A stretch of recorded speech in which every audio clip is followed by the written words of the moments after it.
आज शहादा पोलीस विभागीय उपविभागीय कार्यालयावर आंबेडकरी समाजाने व विविध सामाजिक संघटनांनी मिळून हा मोर्चा काढलेला होता। मोर्चाचा उद्देश असा होता की प्रवक्ता अकॅडमीचा जो संचालक आहे योगेश शेंडे, या योगेश शेंडेने एका दलित समुदायातील मुलीचा विनयभंग केलेला आहे, तसेच तिच्यावर अतिप्रसंग करण्याचा प्रयत्न केलेला आहे। त्यामुळे शेकडोच्या संख्येने समाज बांधव एकत्र येऊन त्यांच्यावर जो खटला दाखल झालेला आहे त्या खटल्याचा फास्ट ट्रॅक कोर्टामध्ये खटला चालवून त्याला तात्काळ शिक्षा द्यावी ही एक मागणी होती।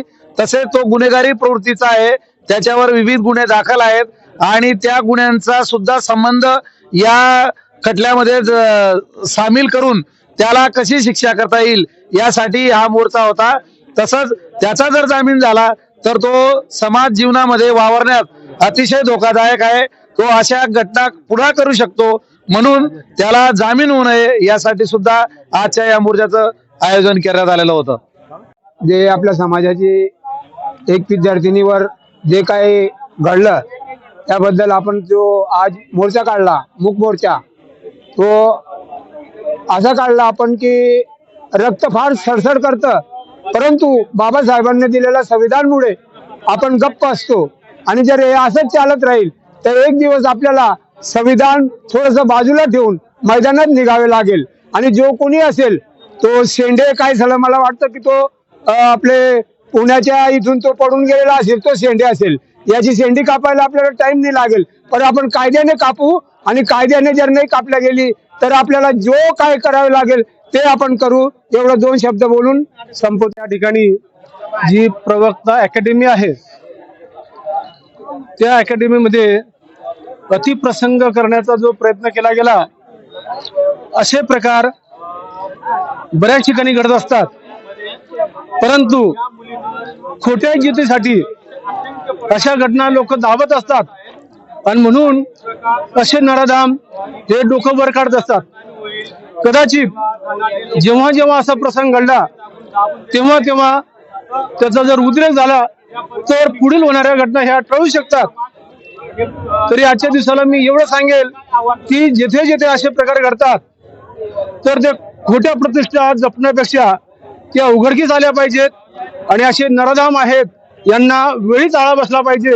आणि जर अशा घटना आपण पाठीशी घालत राहिलो तर आपल्या भारताची, आपल्या महाराष्ट्राची किंवा आपल्या नंदुरबार जिल्ह्यातील शहादा तालुक्यातील कोणतीही स्त्री ही सुरक्षित राहू शकत नाही।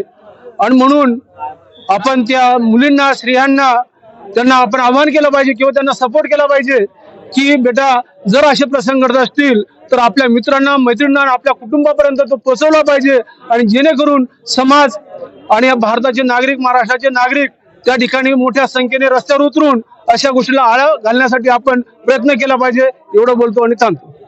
3/1/2026 रोजी शहादा शहरात एक कोचिंग क्लासमध्ये एका लहान मुलीचा विनयभंग झाला होता।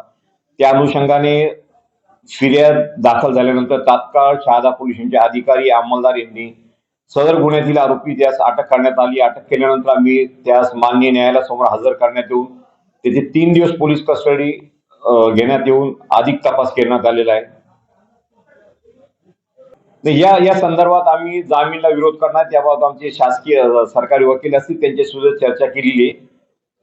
आणि याच्यात काय असं आरोप करण्यात आलेला आहे, त्यांच्यावर तुम्ही कारवाई करण्यात येणार आहे का चौकशी करून? त्या संदर्भात आम्ही शैक्षणिक विभागाला त्याबाबत आम्ही पत्रव्यवहार करून त्याची माहिती देत आहोत।